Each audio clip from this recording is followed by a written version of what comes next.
স্বামী মারা গেলে স্ত্রী সাজুগুজু করতে পারবে কিনা? আমার প্রিয় ভাই বোনেরা, মনে রাখবেন, সমাজের ভিতরে যখন কোনো হাজবেন্ড মারা যায়, সেই ওয়াইফকে কি করা হয়, তার ওয়াইফকে স্বাভাবিকভাবে আমরা দেখি যে কানের দুল, তারপরে হচ্ছে নাকের ফুল, হাতের বালা, যা কিছু আছে এইগুলা খুলে ফেলানো হয়। তাকে বলা হয়, মা চাচি বা মুরব্বী যারা আছে, যে তুই এটা পড়তে পারবি না, তোর হাজবেন্ড মারা গিয়েছে, তুই সাজুগুজু করতে পারবি না, বাড়ির বাহিরে যেতে পারবি না, তুই রঙিন কোনো কাপড় পরতে পারবি না, তোর হচ্ছে বিধবা শাড়ি পরতে হবে। সমাজের মধ্যে বিধবা নামক একটা শাড়ি আছে, এমন কোনো শাড়ি শরীয়তের মধ্যে নেই যে বিধবা শাড়ি।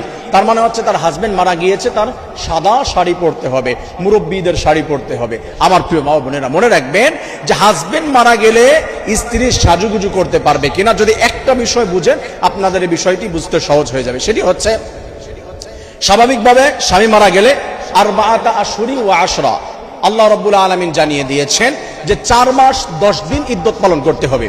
একটা মেয়ে, তার হাজবেন্ড যদি মারা যায়, যৌবন যদি থাকে, 4 মাস 10 দিন তার ইদ্যত পালন করতে হবে। এই 4 মাস 10 দিনের মধ্যে সে হচ্ছে চাইলেও বিবাহ করতে পারবে না, কোথাও বিবাহ বসতে পারবে না। অতএব এই 4 মাস 10 দিনের মধ্যে একটা অবিবাহিতা একটা মেয়ে, যার হচ্ছে বিবাহ করতে চাচ্ছে না, এখন সে বিবাহের জন্য সাজুগুজু করে না, স্বাভাবিকভাবে চলাফেরা যেমন করে, এই যার হাজবেন্ড মারা গিয়েছে, এই মেয়েটা, এই মাটা এইভাবে চলতে পারবে, তার কোনো গুনাহ হবে না। হ্যাঁ, যদি কোনো মেয়ের বিবাহ হয় নাই, সেই মেয়ে মাঝে মাঝে তাকে দেখতে আসে বিবাহের জন্য, সেক্ষেত্রে সে সাজতে পারে। কিন্তু এই যার হাজবেন্ড মারা গিয়েছে, এই মেয়েটা এটাও করতে পারবে না, কারণ 4 মাস 10 দিন তার বিবাহ হারাম। 4 মাস 10 দিন পার হওয়ার পরে সে বিবাহ করতে পারবে।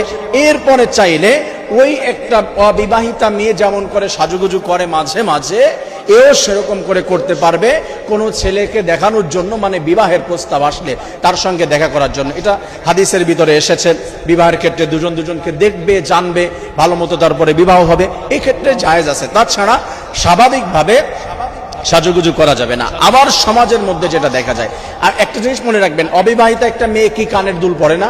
পরে। নাকফুল পরে না? পরে। হাতে কি বালা পরে না? অবশ্যই পরে। সেইভাবে করতে পারে। একটা সুন্দর কি ড্রেস আপ সে করে না, শুধু কি একটা ছেলেকে দেখানোর জন্য?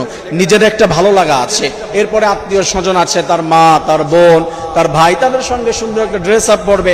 কারণ একটা কথা আছে যে beautiful dress can change your personality. সুন্দর ড্রেস আপ মানুষের মন মানসিকতা এবং ব্যক্তিত্ব এটাকে ডেভেলপ করে, এটাকে হচ্ছে সে শো করে। তো একটা ভালো ড্রেস পরলে মনটা ফ্রেশ থাকে, সেক্ষেত্রে সে করতে পারে।